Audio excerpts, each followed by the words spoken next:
The slap of the words hit harder than any hand ever could. "Get your filthy hands off that table. You people are all the same." The voice echoed through the vast glass-walled conference hall, sharp and cruel, cutting through the low hum of lunchtime chatter like a blade. Conversations died mid-sentence. Forks froze halfway to mouths. Every eye turned toward the center of the room. There she stood. A black woman in a faded blue cleaning uniform, a yellow caution sign at her feet, a mop handle trembling in her grip. Her name badge, slightly cracked, barely legible, hung crooked on her chest. Her shoulders were hunched, not from weakness, but from the weight of 100 silent stares pressing down on her at once. Her name was Ariana Brooks, and at that moment she was being destroyed in public. "You think because you sneak in here with that mop you belong." The man continued, his voice loud, confident, dripping with entitlement. He was tall, sharp-suited, his silver watch glinting under the LED lights. A senior executive, everyone knew that. His badge didn't need to say it. His posture screamed power. Ariana opened her mouth to speak, but no sound came out. I was just doing my job, sir," she finally managed, her voice barely above a whisper. A laugh erupted from the man's throat, not amused, not kind, cruel. "Your job," he sneered. "Your job is to stay invisible, not hover around executive tables like you're waiting for leftovers." A few people shifted uncomfortably. A woman near the back raised her phone slightly, pretending to check messages, but the camera lens was pointed straight at Ariana's face. Another man leaned over and whispered something to his colleague. A couple of nervous chuckles fluttered through the room like cowardly birds, but no one spoke up. No one said, "That's enough." Ariana felt her cheeks burn. Her heart pounded so loudly she was sure everyone could hear it. She tightened her fingers around the mop, grounding herself, reminding herself to breathe. "I didn't touch anything," she said softly. "I was told to clean this area before the board meeting." The word board seemed to amuse him even more. "The board," he repeated, eyebrows lifting. "Don't flatter yourself. People like you don't even know what a board meeting looks like."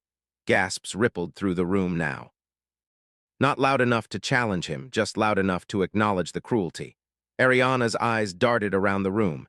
Dozens of well-dressed professionals, expensive shoes, polished smiles, people who talked about values, diversity, inclusion on posters at least. Yet here she was, alone. Her lower lip trembled despite her effort to control it.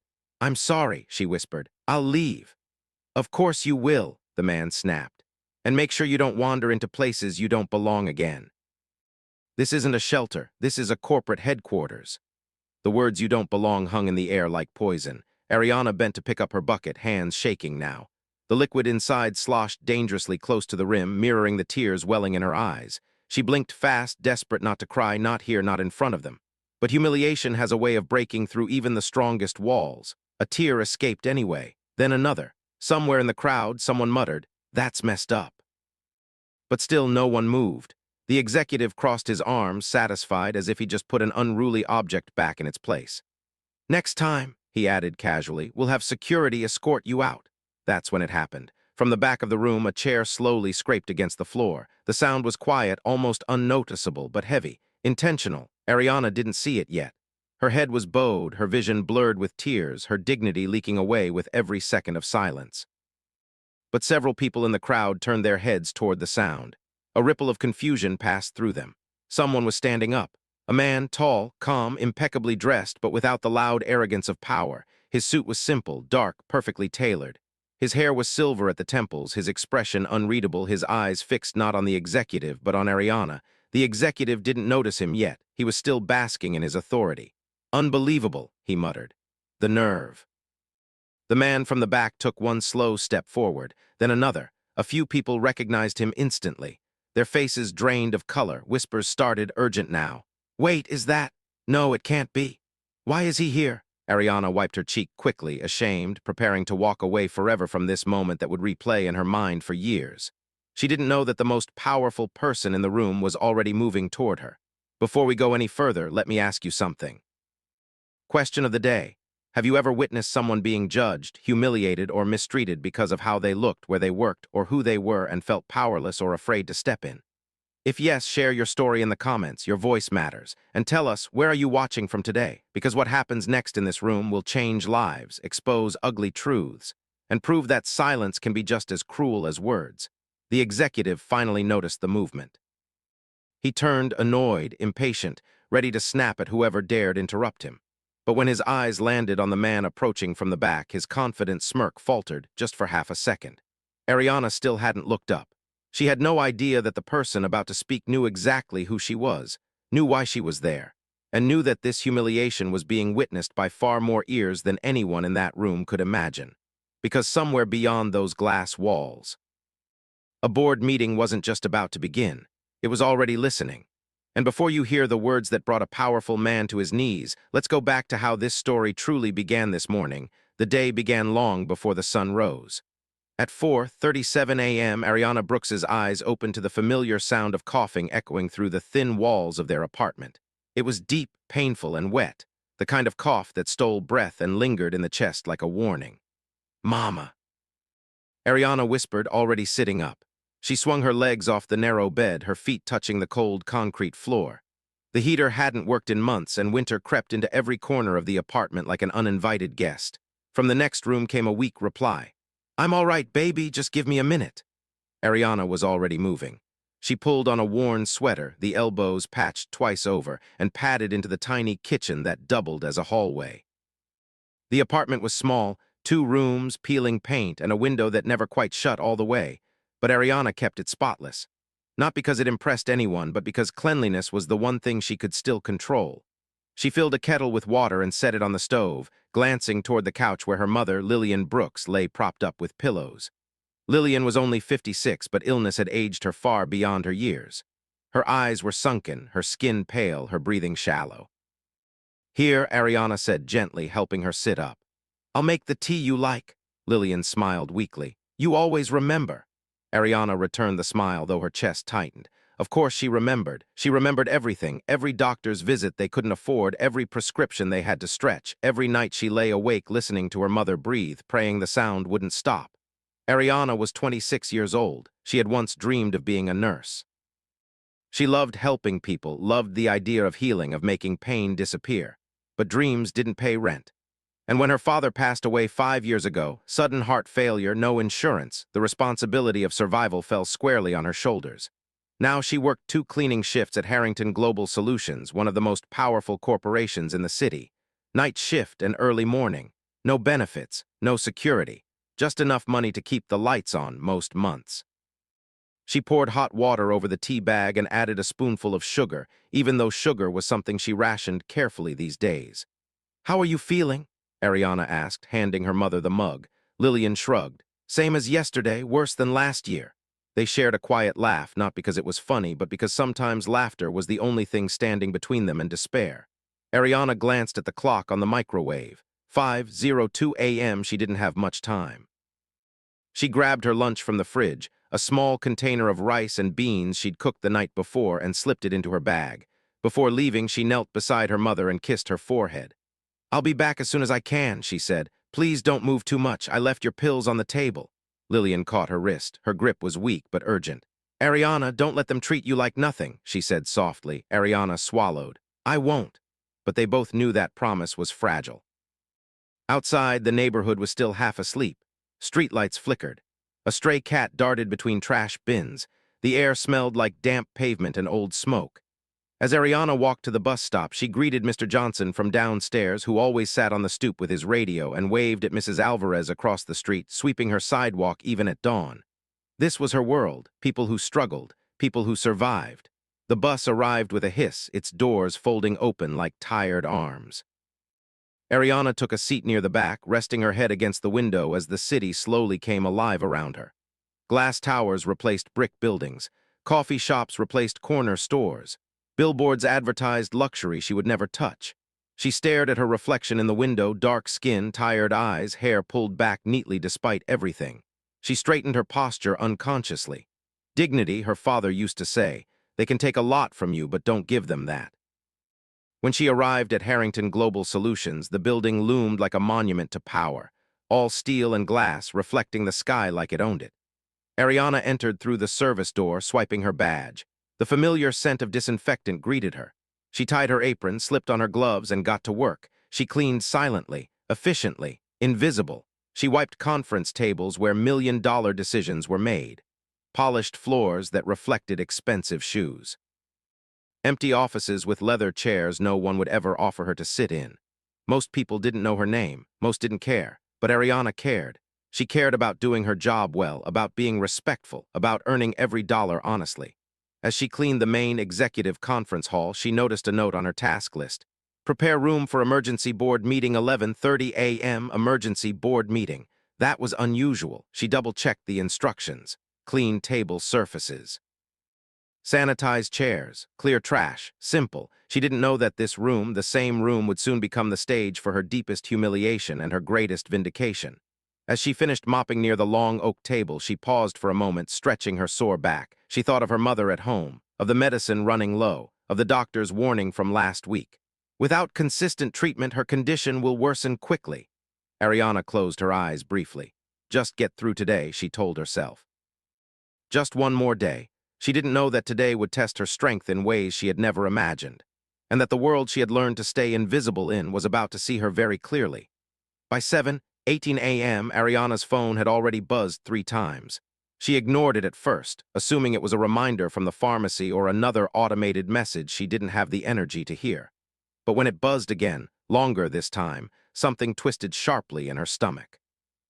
She stepped into a quiet supply closet, the hum of fluorescent lights buzzing above her, and answered.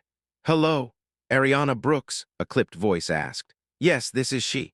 This is Riverside Medical Billing. We're calling regarding the outstanding balance on your mother's treatment." Ariana leaned against the metal shelf, gripping her phone tighter. "I told you I'm working on it," she said quietly.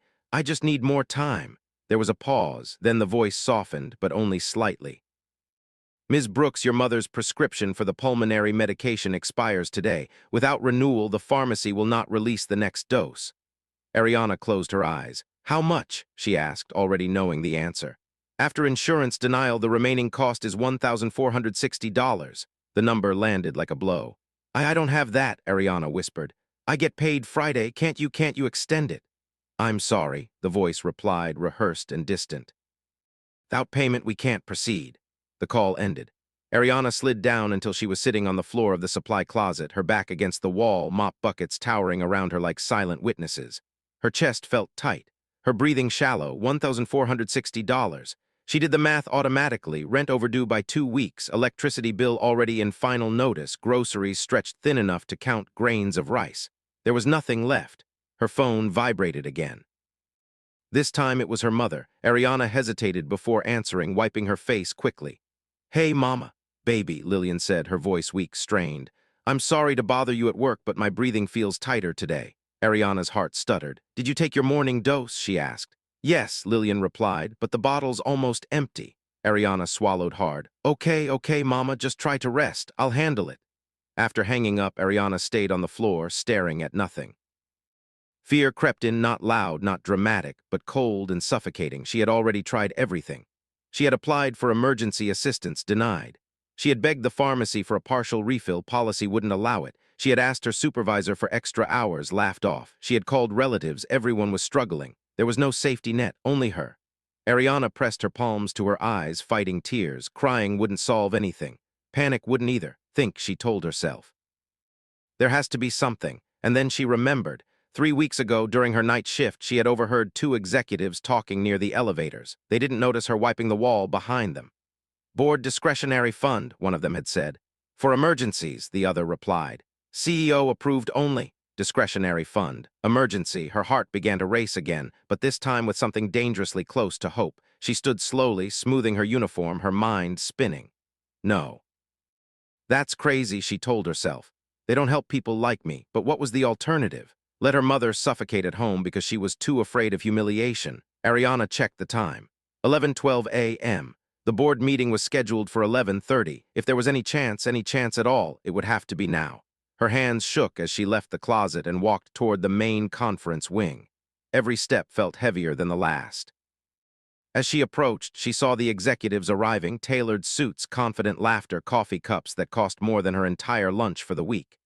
She hesitated at the entrance, standing just outside the glass doors. Her reflection stared back at her. A cleaning lady, a daughter, a woman with nothing left to lose. Her heart pounded so hard she could hear it in her ears. They will laugh at you. They will tell you to know your place. They will humiliate you.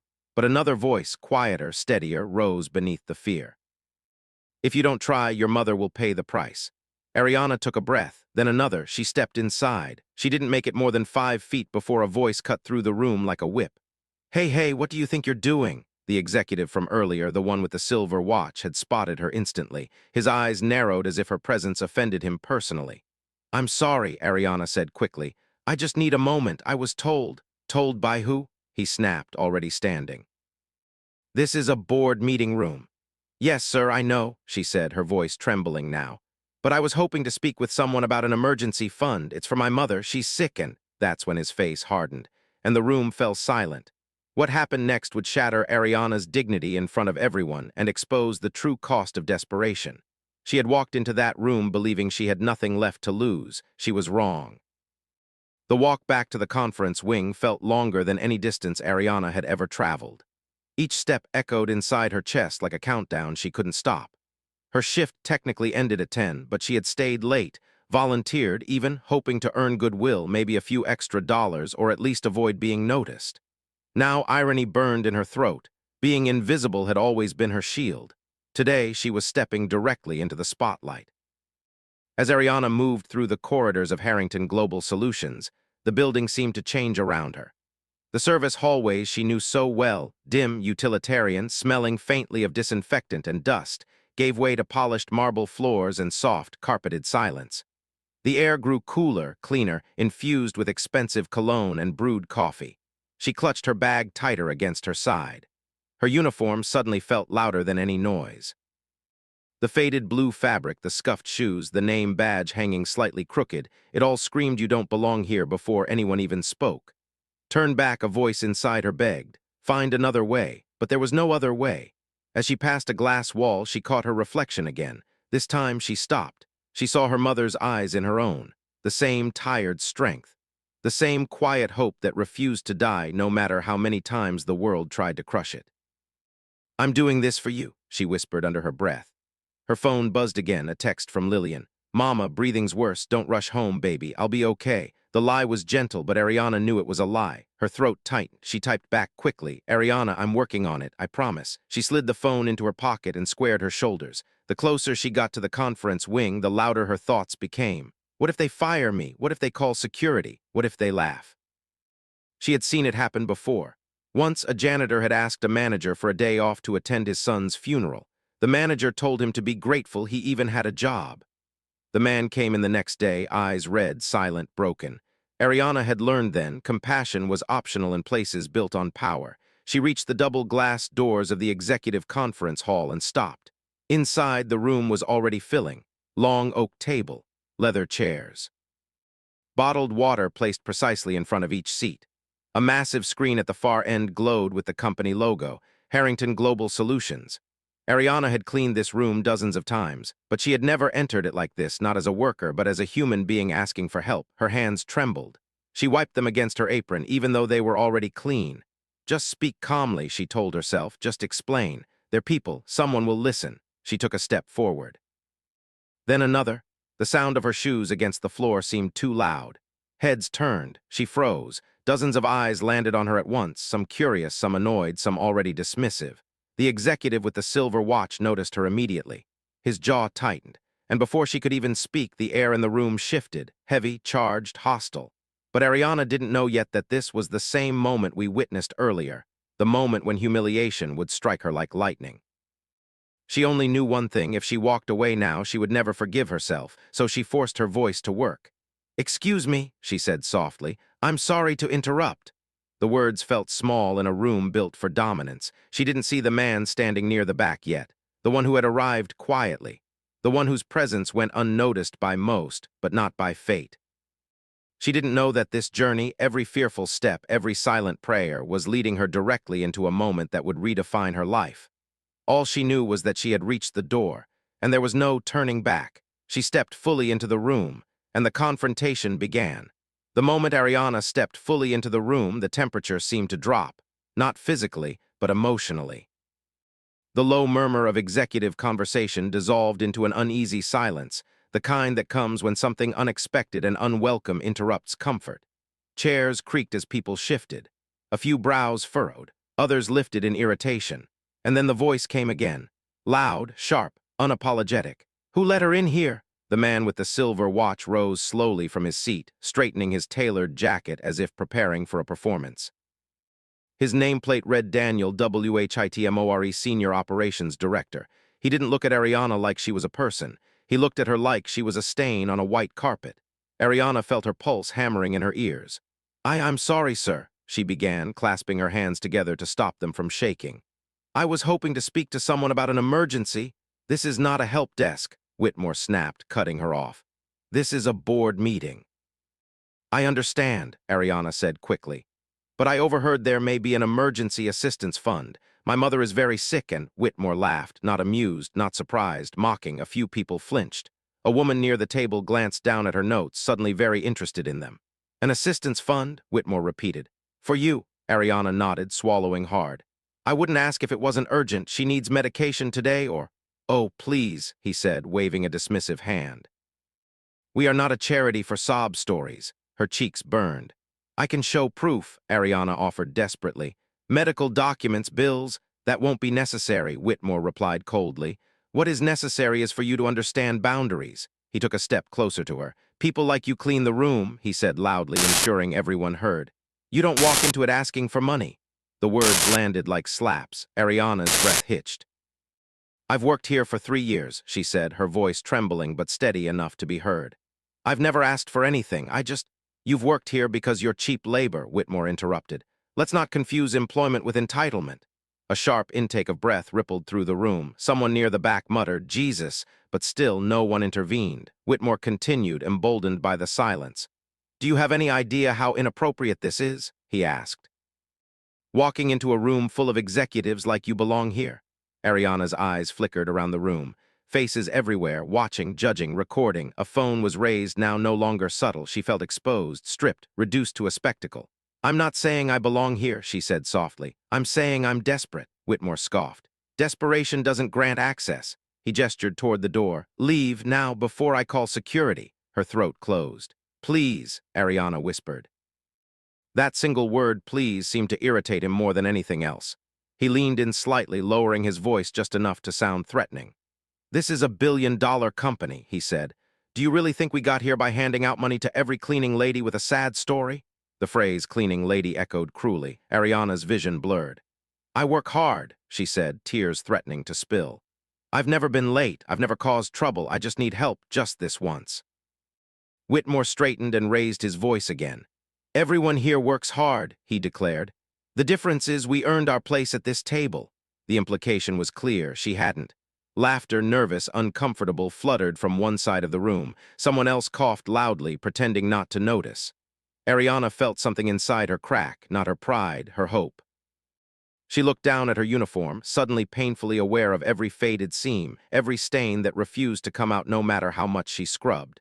"I didn't mean to cause a scene," she said, her voice barely holding together. "I'll go."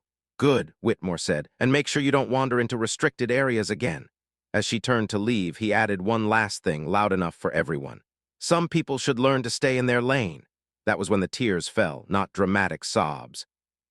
Just quiet, humiliating tears sliding down her cheeks as she bent to pick up her bucket, her hands shaking so badly the water sloshed onto the floor. No one helped her. No one offered a tissue.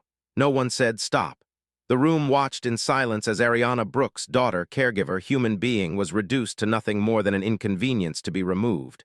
Whitmore folded his arms, satisfied. "Next time," he said coldly, "we won't be so patient." Ariana took a step toward the door, her chest aching, her heart heavy with defeat. She didn't know that this was not the end of the confrontation. She didn't know that the silence in the room was about to break. Because somewhere behind her, a different kind of power was finally standing up. Ariana reached the doorway, but her legs wouldn't move any farther. Her body was still upright, but inside, everything had collapsed. The room behind her was silent now, not the respectful kind.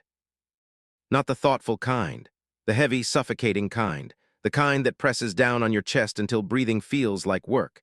She stood there, her back to them, staring at the polished floor as tears continued to fall. Each drop hit the marble with a soft, almost mocking sound. "Don't cry," she told herself. "Not here, but humiliation has a way of unlocking emotions you didn't know were waiting." "I'm sorry," she whispered, though no one had asked for an apology. Her voice cracked on the last word. Behind her, Whitmore cleared his throat impatiently. "Well, he snapped. Are we done with this? Ariana nodded, even though he couldn't see it. Yes, sir, she said quietly. She bent to lift the mop bucket, but her hands were shaking too badly. The handle slipped from her grasp and clattered to the floor. The sound echoed. A few executives flinched. Ariana froze, staring at the fallen mop like it was a symbol of everything she was at that moment, discarded, out of place, unwanted. She crouched to pick it up, her shoulders trembling. I'm sorry, she repeated. I'll clean that. Her apology hung in the air unanswered. No one moved to help her, not one person. The silence wrapped around her like a cruel blanket, heavier than Whitmore's insults. Words could be fought. Silence meant agreement. Agreement that she deserved this. Agreement that her pain didn't matter. Her chest tightened so much she thought she might pass out. Images flashed through her mind, her mother gasping for breath, the empty pill bottle, the cold voice from medical billing. This was your last chance, her thoughts screamed, and you failed. Whitmore clicked his pen sharply. This is a waste of time, he said. Security, please, Ariana blurted out, spinning back toward him despite herself. The room collectively inhaled. She hadn't planned to speak again. But desperation clawed its way out of her chest, overriding reason, overriding pride. Please don't call security, she said, tears streaming freely now. I'll go, I swear, I didn't know where else to turn. Her knees felt weak. I'm not trying to steal anything, she continued, her voice shaking. I just wanted to ask, that's all, I just wanted to ask. Whitmore stared at her like she was something unpleasant he'd stepped on. This is not the place for begging, he said coldly. The word begging sliced deep. Ariana's shoulders slumped. She nodded slowly, defeat settling into her bones. I understand, she whispered. For a brief moment she considered saying something else, defending herself, reminding them she was human, that she mattered.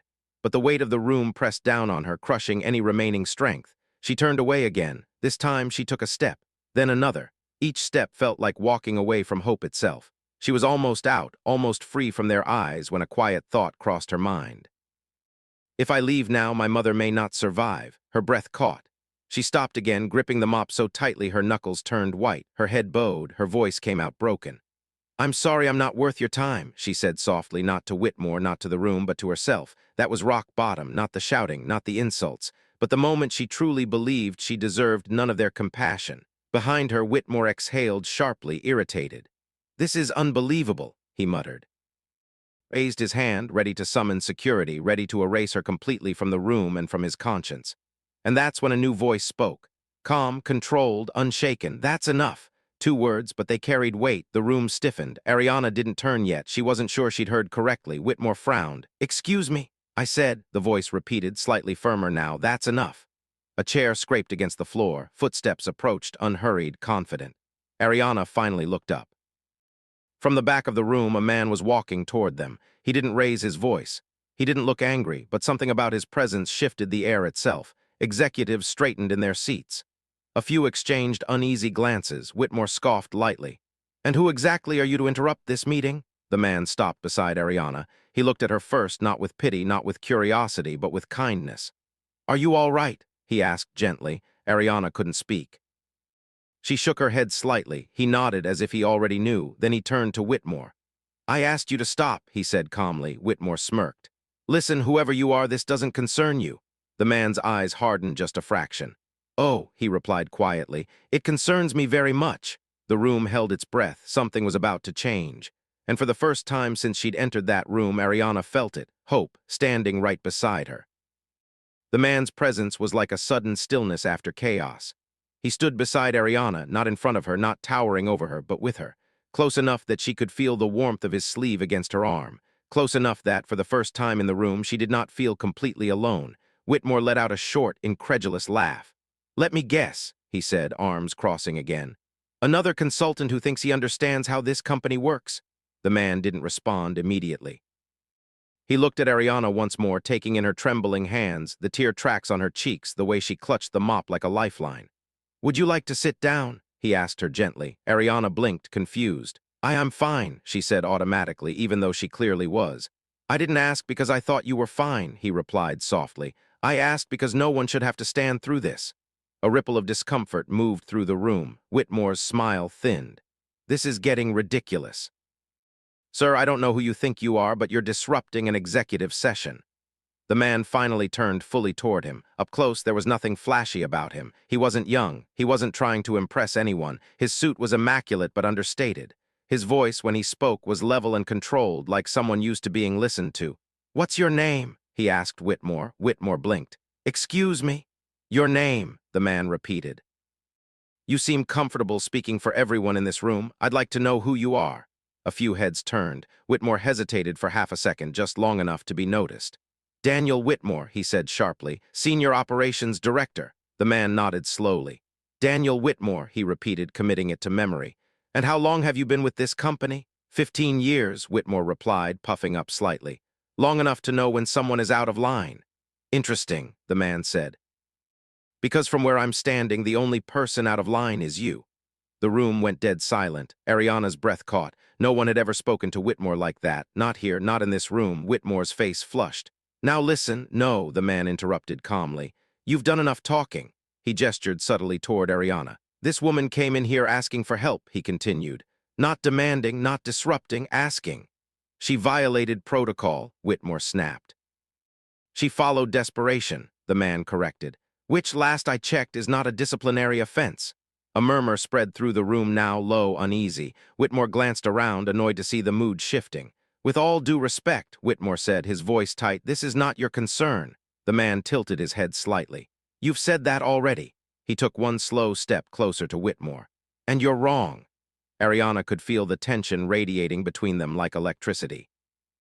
The man turned slightly, addressing the room now. "Does anyone here know this woman's name?" he asked. No one answered. Ariana's chest tightened. "She cleans this building," he continued. "She shows up early, stays late, keeps this place running so you can sit in these chairs and talk about performance metrics and quarterly growth." Still no response. "And yet," he said, his voice firm but controlled, "when she asks for help, help that this company claims to stand for, you humiliate her." Whitmore scoffed again, but it sounded weaker now. "We are not responsible for every employee's personal problems." "Maybe not," the man said, "but we are responsible for how we treat them." He turned back to Ariana. "What's your name?" he asked her gently. Ariana," she replied. "Ariana Brooks." "Ariana," he repeated. "Thank you for being brave enough to speak up today." Her eyes filled again, but this time the tears were different. Whitmore's jaw tightened. "Enough of this," he snapped. "You're turning a disciplinary issue into a spectacle." The man looked at him steadily. "No, Daniel," he said, "you turned it into a spectacle when you decided to shame her instead of listening." Whitmore pointed toward Ariana. "She doesn't belong in this room." The man's expression didn't change, but his eyes hardened. "That," he said quietly, "is where you're wrong." He turned to the table again. "Let me ask all of you something," he said. "If a company only belongs to those at the top, then who exactly is it built on?" No one answered, because everyone knew the truth. Whitmore laughed nervously. "This is absurd. Security." The man raised one finger. "Call them," he said calmly. Whitmore hesitated. "Go ahead," the man continued. "But before you do, you might want to consider who you're calling them for." A hush fell over the room. Whitmore studied the man more carefully now, really looked at him. Something flickered in his eyes. Recognition, uncertainty. "You still haven't said who you are," Whitmore said slowly. The man met his gaze. "I was hoping you'd figure that out on your own," he replied. Ariana felt her heart begin to pound again, but this time not with fear, with anticipation. Around the room, executives leaned forward, phones lowered, whispers stopped. The man reached into his jacket, not hurried, not dramatic, and pulled out a sleek black badge. He didn't hold it up yet. He looked at Ariana one last time. "You did nothing wrong," he said softly. Then he turned back to Whitmore. "And now," he said, his voice resonating through the room, "this conversation is going to change."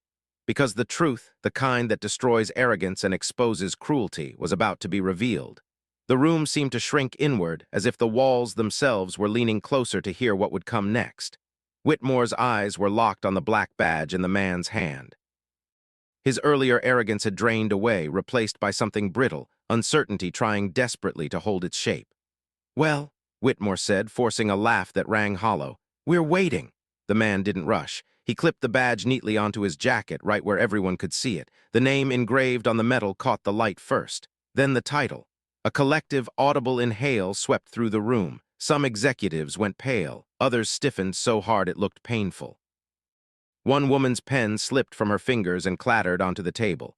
Jonathan Hale, chairman of the board and chief executive officer. For a moment, no one spoke.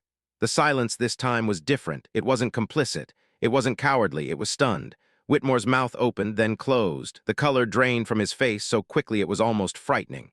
"You," he stammered. This is? Yes, Jonathan Hale said calmly. I am, he let the words settle. I'm the CEO, he continued evenly.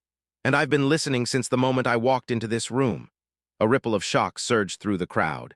Several executives shifted in their seats, suddenly aware that every word spoken earlier now had consequences. Phones that had been recording were lowered, not out of respect, but fear. Whitmore took a step back without realizing it. I didn't know, he said quickly. If I had known... That's the point, Jonathan interrupted. His voice was still calm, but now it carried steel beneath the softness. You didn't know, and yet you spoke. He turned slightly, gesturing toward Ariana. This woman's treatment today, Jonathan continued, was not a mistake. It was a demonstration of who you believe deserves dignity and who doesn't. Ariana stood frozen. CEO. The word echoed in her mind, unreal. The man who had defended her, who had asked her name, who had spoken to her like she mattered. He was the CEO. Whitmore swallowed hard. Sir, I was just enforcing protocol. Jonathan's gaze sharpened. No, you were enforcing prejudice. The word landed heavy. I heard every word you said, Jonathan went on, every insult, every assumption, every time you decided she was less than you. He looked around the room, and I heard the silence too. Several executives dropped their eyes. Jonathan turned back to Ariana. Ariana Brooks, he said gently, do you know why I attend meetings unannounced like this? She shook her head, barely able to speak. Because spreadsheets lie, he said. People don't. He faced Whitmore again. You spoke about earning your place at this table, Jonathan said. Let's talk about that. Whitmore's lips trembled. Sir, please, you've worked here 15 years, Jonathan continued. In that time you've delivered results, but results without humanity are failure. He paused. And today, he added, you failed. The room was so quiet Ariana could hear her own heartbeat. Jonathan reached into his pocket again, this time pulling out his phone. I want HR and security in this room, he said calmly. Now, Whitmore's knees nearly buckled. Jonathan, Mr. Hale, please, he said, panic bleeding through his voice. We can discuss this privately. Jonathan shook his head once. No, he said firmly, you chose to make this public. Within moments, the doors opened. 2 security officers entered, followed by the head of HR, confusion etched across her face. Jonathan didn't raise his voice. Daniel Whitmore, he said evenly, effective immediately, you are suspended pending termination for gross misconduct, harassment, and violation of company ethics. The words hit like a gavel. Whitmore stared at him, stunned. You can't. I can, Jonathan replied. And I am. Security stepped forward. Whitmore looked around wildly, searching for support, for someone to speak up for him. No one did. The same silence he had weaponized against Ariana now wrapped itself around him. I want his access revoked, Jonathan continued. And I want a full review of every complaint ever filed under his supervision. Whitmore's voice broke. This will ruin me. Jonathan's expression softened, not with mercy but clarity. No, he said, your choices did that. Security escorted Whitmore toward the door. As he passed Ariana, he couldn't bring himself to meet her eyes. The door closed behind him. The room exhaled. Jonathan turned slowly back to Ariana. I'm sorry, he said simply, for what you endured and for how long you endured it alone. Ariana's knees gave way. She sank into the nearest chair, covering her mouth as sobs finally broke free, raw, uncontrollable, healing. Jonathan knelt slightly so they were eye level. You should never have been treated that way, he said. Not here, not anywhere. The executives watched in stunned silence as power was redefined right in front of them. Jonathan stood and addressed the room one last time. Let this be clear, he said.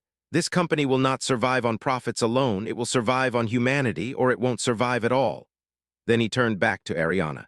And now, he said gently, let's take care of you, because justice had spoken, and compassion was finally about to act. The room remained silent long after the doors closed behind Daniel Whitmore, not the stunned silence of shock anymore, but the humbled quiet of reckoning. Jonathan Hale didn't rush to fill it. He turned to the head of HR first. I want a written report by the end of today, he said calmly. Every complaint, every exit interview, every ignored warning, nothing buried. The HR director nodded quickly. Yes, Mr. Hale. Good, Jonathan replied, because accountability doesn't end with one person, it ends with systems. He then dismissed the rest of the executives with a quiet authority that needed no force. You're free to go, he said. We'll reconvene when this company remembers who it serves. One by one, they stood, gathering papers they no longer cared about, avoiding Ariana's eyes as they filed out. Some looked ashamed, others looked thoughtful. A few looked afraid. Within minutes, the vast conference hall, once a stage of humiliation, was nearly empty. Only Ariana remained, sitting stiffly in the leather chair she had never imagined touching. Her hands were folded in her lap, trembling now that the adrenaline was fading. Tears streaked her face, but she didn't wipe them away anymore. She was too tired to pretend. Jonathan approached slowly and took the chair across from her. "Ariana," he said gently, "I'd like to hear from you only if you're ready." She nodded, swallowing hard. "My mother," she began, her voice fragile. "She's sick, her lungs, the medication," her voice broke. "We can't afford it anymore." Jonathan listened without interruption. "She's all I have," Ariana continued. "And I was so scared today. I knew they'd laugh at me, I knew they'd judge me, but I didn't know what else to do." She looked up at him, eyes shining with pain and disbelief. "I didn't expect anyone to help," she admitted. "I just hoped they'd listen." Jonathan leaned forward slightly. "You were right to ask," he said firmly, "and you were wrong to be made to feel ashamed for it." He stood and extended his hand. "Come with me." Ariana hesitated but took it. They walked out of the conference hall together, heads turned as they passed. Whispers followed, but Ariana no longer felt small. For the first time, she felt seen. Jonathan led her into a private office overlooking the city. Sunlight poured through the windows, bathing the room in warmth. "Sit," he said kindly. She obeyed. He picked up the phone on his desk. "I need our medical liaison on the line," he said. "Immediately." Within minutes, arrangements were made. "Ariana," Jonathan said, hanging up, "your mother's medication will be covered fully, starting today." Her breath caught. I don't understand," she whispered. "There's more," he continued. "Her care will be transferred to a specialist at our expense." Ariana's hands flew to her mouth. "Oh my God," she sobbed. Thank you so much." Jonathan waited until she could breathe again. "But this isn't charity," he said gently. "This is responsibility." She looked up at him, confused. "You have worked for this company for 3 years," he said. "You've given more than you were ever given back. That ends today." He slid a folder across the desk. Inside were documents, clean, official, impossible. "A full-time position," he explained. "Facilities operations coordinator, day shift, benefits, paid leave." Ariana stared at the pages, tears falling onto the paper. I don't have the education," she said weakly. "You have discipline," Jonathan replied. "Integrity and empathy, those can't be taught." She shook her head in disbelief. "Why me?" Jonathan met her gaze. "Because when you were afraid, you still stood up," he said. "And because this company needs people who remember what struggle looks like." Ariana whispered, "I've never had anyone believe in me like this." Jonathan smiled softly. "Someone should have done it sooner." He stood and extended his hand again. "Go home," he said. "Be with your mother." As Ariana stepped out of the building that afternoon, the city looked different. The air felt lighter. Her phone rang. "Mama," she answered breathlessly. "Ariana," Lillian's voice was weak but hopeful. "The pharmacy just called. They said everything's covered. Baby, what did you do?" Ariana laughed through tears. "I asked for help." That night, Ariana sat beside her mother's bed, holding her hand as she slept peacefully for the first time in weeks. The medicine sat safely on the table. The future, once a dark wall, had cracked open. Justice had been served, but more importantly, grace had been given, 5 years later. Morning sunlight streamed through wide windows, settling gently on polished wooden floors and shelves lined with books. The apartment, bright, warm, and filled with quiet laughter, felt nothing like the cramped space Ariana Brooks once called home. Ariana stood in the kitchen, stirring oatmeal on the stove, humming softly. Her hair was styled neatly now, confidence etched into her posture, not forced but earned.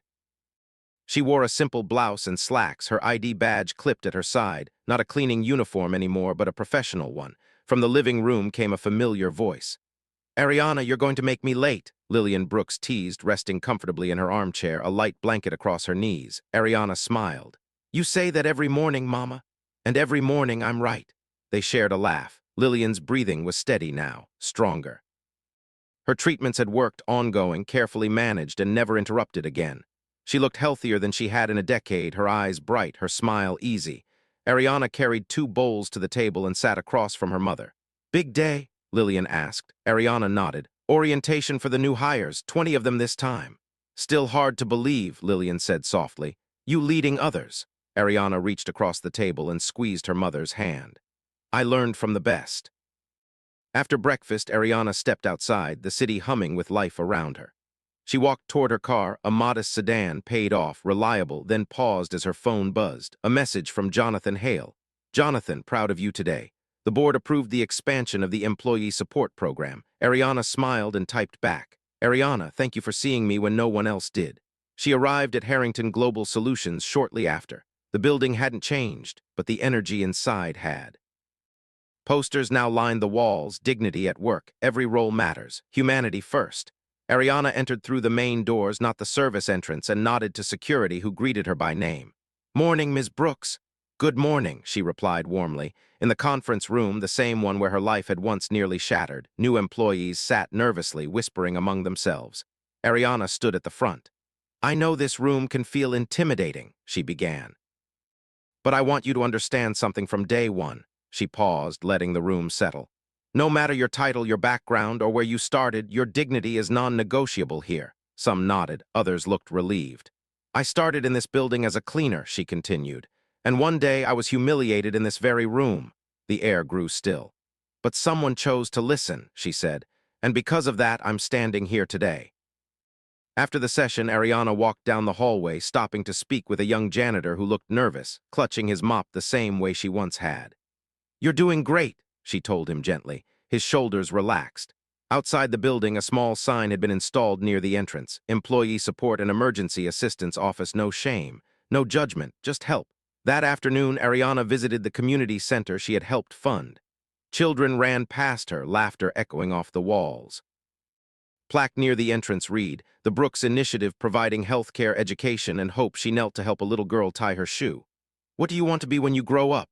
Ariana asked. The girl grinned. "Anything," Ariana smiled. "Exactly." That evening, Ariana and her mother sat on the balcony, watching the sun dip below the skyline. "Do you ever think about that day?" Lillian asked quietly. Ariana nodded. "Sometimes."